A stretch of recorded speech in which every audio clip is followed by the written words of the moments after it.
Па выніках мінуўшых тураў сітуацыя была складаная. У капілках Лагуны і Прадома па 26 балаў. Барацьба за залаты матч сапраўды аказалася напружанай.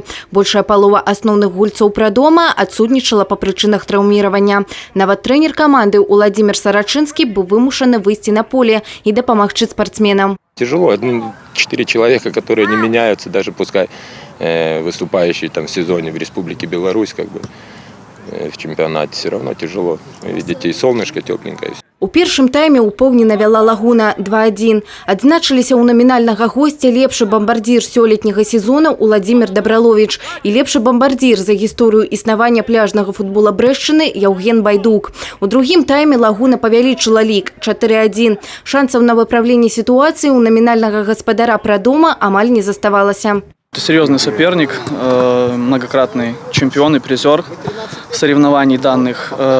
Играл в высшей лиге, вот недавно закончилось соревнование. Это заняли 4-е место, то есть соперники очень серьезные. У канцы матча Прадом скараціў адрыў да 1 гола, але і хутка яго прапусціў. Гэты гол канчаткова вызначыў пераможцу. На 90% мы сыграли верно. Капитан всегда поддерживал, играли от обороны. Мы всегда знаем, что если сзади сыграть на 0, то спереди всегда у нас моменты будут. Реализация хорошая. Пераможца ў чэмпіянаце за залаты матч Лагуна, але камандам расслабляцца пакуль што няма калі. Прадом выступіць у Кубку Беларусі па пляжным футболе 24-25 жніўня. Па выніках галасавання каманда згуляе ў групе Б. Нагадаем, увогуле ў Кубку удзельнічае 8 каманд.